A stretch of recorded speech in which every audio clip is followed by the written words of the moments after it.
Rwanda, the land of 1,000 hills, a nation of resilience, beauty, and hidden depth. Though small in size, its 26.338 square kilometers cradle a wealth of minerals, a treasure chest nestled within the heart of the Great Rift Valley. Rwanda does have abundant minerals. All these hills around me, they are full of minerals. This region, a crucible of geological history, is increasingly vital to the world's technological future. Setting, historically they have found a lot of pegmatite.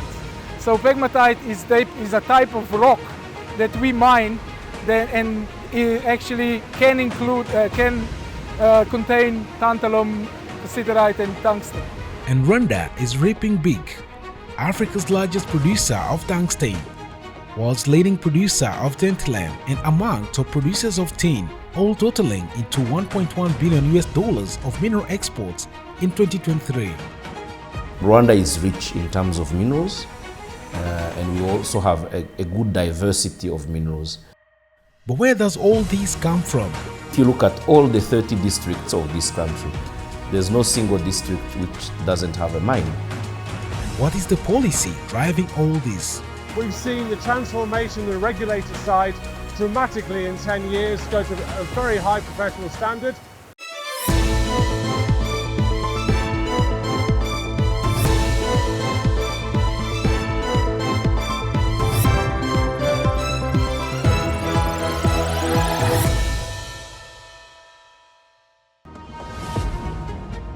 Deep beneath the rolling hills of Rwanda, a transformation is underway. Rwanda's mining industry, once a tapestry of artisanal labor, is now a beacon of modernization. Mining in Rwanda started in the late 1930s. Some mines early 1930s and during the colonial time.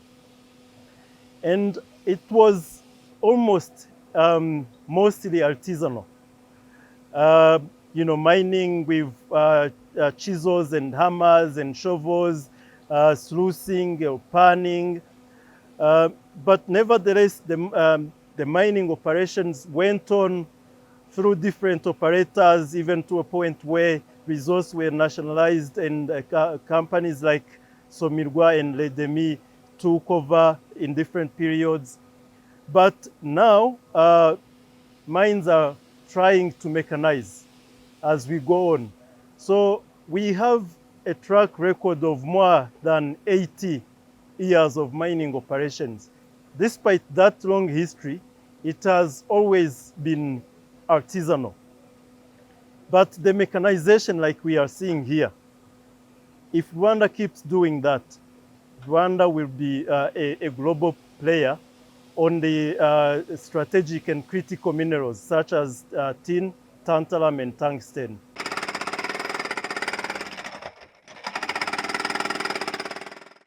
For over a century, Rwanda has unearthed riches from its earth.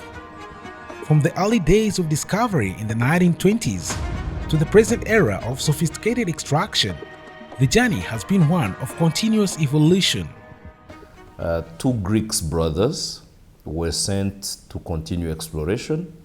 And when they were traveling around the mountains of Rwanda, they saw some dark, heavy stones. And they sent them to the port and they were transported to Europe. After analysis in some laboratory, they were told that was cassiterite. And actually that discovery was made here, where you are in Rutongo. And then the news was spread throughout the country, and the population was asked to continue looking for stones, heavy, dark, and that's how we continued discovering a lot of surficial deposits of minerals in Rwanda. And after that, there were some missions by the Belgians in the early 20s to continue mapping and collecting samples. And then they determined that there were enough minerals to start mining operations. So the first activities started late 1920s, early 1930s. The operation started just by clearing the ground, and it was just excavating some pits on the surface. For instance, Rutongo started as an open pit mine. And then as years passed, they saw that the veins which are containing the minerals we look for are extending towards the depth. So decisions were made to start underground mining, and that was in the early 60s. There was a need for electricity. So that's why the first power lines to connect Rutongo to electricity were put in place. And actually it is even interesting to know that Rutongo was connected to electricity before Kigali. So the need of bringing electricity in this country was mostly for mining. So mining was a major economic activity at that time. There's even another important story that many of us don't know. Rwanda even produced uranium. In 1952, Rwanda exported uranium. It was from a small deposit in western Rwanda in an area called Karago. So after that, a lot of exploration works were put in to discover other deposits, and even recently. So we believe that we may even find some uranium deposits. It's a long journey, a journey of almost 100 years, which has seen, I would say, its technology, equipment, and skills. As they grew, the company kept, the mines, not only Rutongo, but throughout Rwanda, the mines kept growing. In Rutongo, in the northern province of Rwanda, work is underway. Rail cars move extracted minerals away from the tunnel. And workers are busy drilling through the veins.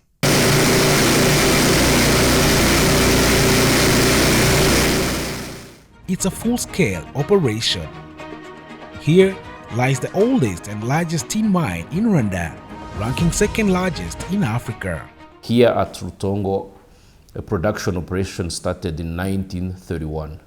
So in 6 years, we'll have 100 years of mining in our country. For Nyamnyumba site, I have 6 tunnels in operation. This is the last one at the bottom site. Others are on top levels. And I have 893 workers working in mining. For production purpose, my target here is to get 2 containers per month. But currently, I'm getting 23 tons, a range of 23 tons and 30. Situated in the mineral-rich Kibara and Karoge-Ankole belts, Rwanda boasts a diverse portfolio of resources, especially the 3 T's: tin, tungsten, and tantalum. Rwanda is rich in terms of minerals. And we also have a good diversity of minerals. In addition to the 3 T's, we also have gold. We also have gemstones like amethyst, ruby, sapphire. We're also targeting other minerals like rare earth elements. We are in the right geology. We are into what we call Karagwe-Ankole belt, which hosts pegmatites and quartz veins, known to host tin, tantalum, and tungsten. And added to that, we are now discovering more and more lithium. Geologically, this setting is the same in this part that it is over the border. And in this setting, historically, they have found a lot of pegmatites. So pegmatite is a type of rock that we mine and it actually can contain tantalum, cassiterite, and tungsten. When we're talking about our particular Rukaragato or Ngororero ore bodies, these pegmatites here are, in terms of worldwide, quite big. So we have now proven about 1 kilometer of strike of this pegmatite ore body, and the width is between 25 to 75 meters, which, like I said, worldwide, this is quite a big ore body. One of the most abundant mineral resources in this region is wolframite, crucial for producing tungsten. The Nyakabingo mine, just 20 kilometers from Kigali, stands as Africa's largest producer of this mineral. We're now very proud of our Nyakabingo mine, where we are today, which is Africa's largest tungsten producer. We produce 120 tons of tungsten per month. When we started the journey, we were producing 29 tons. Trinity Metals, the investor behind this mine, has invested over $40 million to mine tungsten, tin and tantalum across strategic sites, exemplifying the scale of commitment to this sector. Trinity Metals with 3 mines, Nyakabingo, Rutongo and Musha, employs around just above 6,000 people directly. And those people operate obviously our mines, and we produce around 330 tons of cassiterite at Musha, just above 700 tons at Rutongo, and over 1,000 tons of tungsten at Nyakabingo. Our operations run 24 hours, so we are always operating, and we are planning to even increase that number. We want to be able to produce more than 1,000 tons at Rutongo, 2,000 tons at Nyakabingo, and over 1,000 tons at Musha. Since we started, we've invested over $40 million in the 3 mines to bring them up to, and we've spent this money opening up new mining areas and also introducing mechanization. And at the moment on all 3 mines, we're busy declining, busy developing declines and opening up new ground at depth to expand the life of mine and the growth of the mines. Gemiko, another mine site in Kigali, operated by a local investor, has been extracting minerals since 2010, with reserves projected to last for decades. This mine, for all the mine, we have 15 kilometers for the long, by combining main tunnel and crosscuts. So we close by purpose. We close for cutting the vein. We close for gaining the air for ventilation purpose. Currently, we purposely downscaled our production up to an average of 28 tons due to main reasons. One, we want to automate. It's part of our commitment to our license, mining license. We want to triple our production up to 100 tons with the huge automated recovery plant that is being built. All the resources are available. It means before the end of the year, we have to triple our production, our tin production. Researchers have proved that we'll mine this tin and finish it completely in the next 34 years. It means our grandchildren, they are the ones who will finish it. We'll continue what we have started. With visible advances in the mining sector, certification mechanisms are key to ensuring Rwanda's minerals are conflict-free and traceable from mines to market. We use a fully digitized system with chain of custody. Of course, you can see here it's a very healthy operating mine, but for every single gram that leaves this site, we have digital traceability system, which is time stamped and time limited. So compared to other traceability systems, you cannot have fraudulent paperwork because it has to work within a specific timestamp. So our refinery is globally accredited to be conflict-free. We're audited internationally by third parties, and we self-supply. We have a world-class traceability scheme in place across all of our 3 mines. We use a company called Better Mining, which is part of the RCS Global family. We have them permanently on site that monitor our mining. They monitor from when the production comes up from underground, it is crushed, it is put in bags, it's put in containers, and then it gets shipped out. So there is no ways that anything can come into our production that wasn't produced here by ourselves underground, because the auditing system is there. We have the R&B monitoring, and we also have Better Mining, which is an independent traceability company. I know the R&B as well has been working very hard to make sure that all mining companies in the country are properly registered on the RMB system, and until they are registered they cannot get traceability tags. So I think there's a lot of work taking place to make sure there's tight controls in place. Rwanda is not content with raw extraction.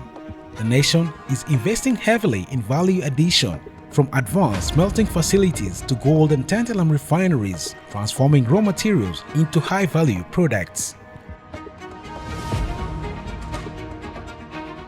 We also already have a refinery in Rwanda, so it's possible that you can pay what we call tolling fee. It's a fee that you pay. They refine your tin up to 99.9%. You pay a fee, and then you export a pure metal. And when you sell it, you get the full market price. For the moment, the price of 1 kilogram of tin at the market price for pure tin, 99.9%, is $31. But the level of our purity here, we can't get a price which is more than $20, around $20, $21 per ton. So it means we are losing a lot. And that waste, when we export, there is iron in it, there is silica, there is other metals.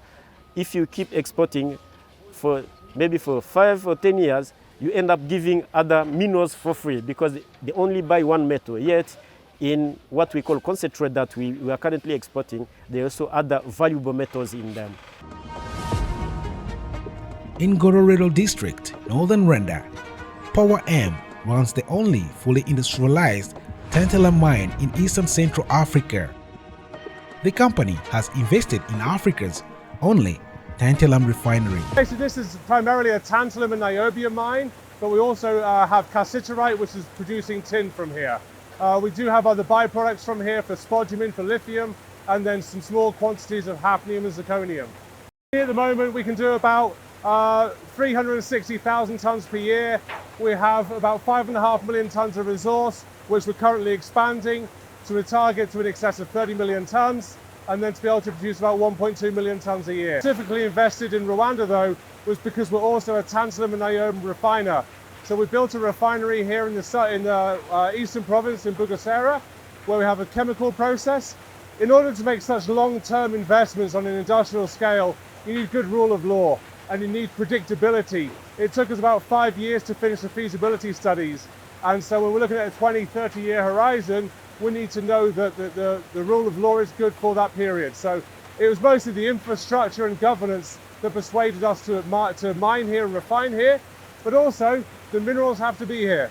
With advanced technology employed in mining and Rwanda's unique geological composition, the quality of minerals produced is of the highest standard. The cassiterite being mined here at Rutongo, it's almost pure cassiterite, 70–72% SN. Look at the cassiterite being mined at Bisye. Bisye is a mine in Walikale in eastern DRC. Actually one of the biggest tin mine in the world. Yes, the volumes are there, but their grades are not as the ones we have here. I mean the grade of the final concentrate which we sent to the smelters. So the purity of our cassiterite is much, much better.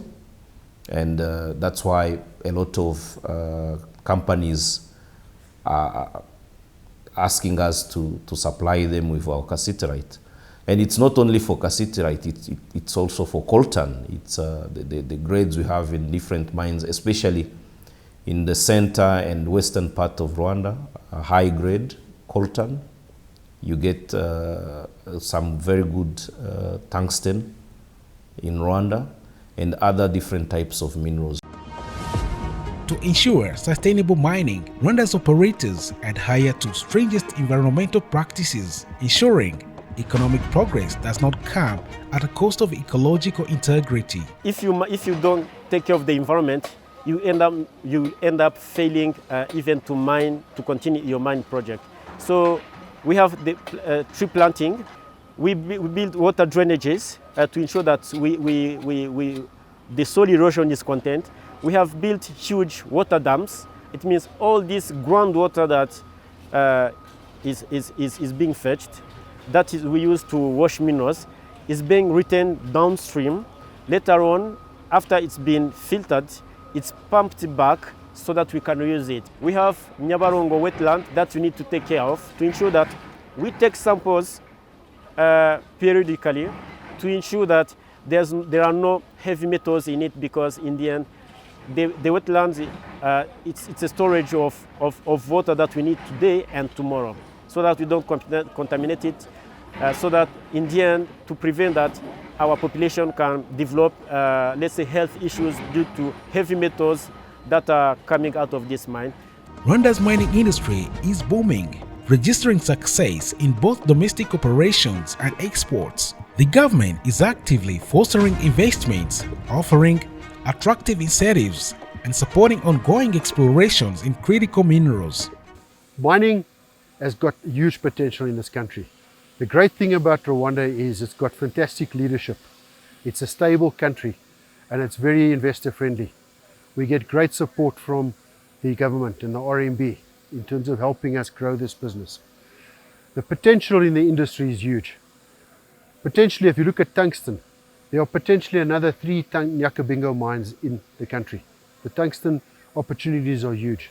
If we just need to develop, we need the investment and we need to develop those tungsten mines. And the same goes for tin cassiterite. And by the way, we're currently exploring for lithium, and there's also huge potential in lithium. So I think the mining from an industrial scale is still on its early stages in this country, but huge potential in the future. With over a century of experience in mining, Rwanda is steadily transforming from a small-scale mining to Africa's mineral powerhouse. Yes, Rwanda is currently the biggest tungsten producer in Africa. It is among the biggest tin producers in the world. Actually, Rutongo is currently the second biggest tin mine in Africa. And for coltan, we are the biggest as well, not only in Africa, but globally. Sometimes we come number 1, sometimes we come number 2. So for other minerals such as lithium, we believe we will be a very important player. Although there are some countries, especially in Latin America, because of the geology where they get their lithium from is different from ours. It gives them a large advantage, but on mines which are extracting lithium from pegmatites, Rwanda is believed to be one of the next big players. We have beryllium, which is also mined in different parts of this country. So I know there are minerals which we don't have, for instance. We don't have everything, but there are minerals in which we are serious players globally. As the world's hunger for technological minerals grows, Rwanda stands ready not just as a supplier, but a model for how mining can empower a nation and its people while respecting earth that yields its treasures. Rwandan mining is going to extend in scale, but also in horizontal valorization. By that I mean, on this mine here we have lithium, I said hafnium and zirconium, small quantities, but at the moment they've been leaving the country for the last 100 years. What we'd like to see now is commercialize those things. At the end we have a zero waste policy. We're already producing bricks. As you can see behind me, the building was made from bricks from our tailings here. When we go industrial scale with that, the whole point is to have zero waste mining and good stewardship of all the resources so it lasts a longer time. This is Rwanda's mining renaissance, a vision of ambition, innovation, and promise that extends far beyond its 1,000 hills.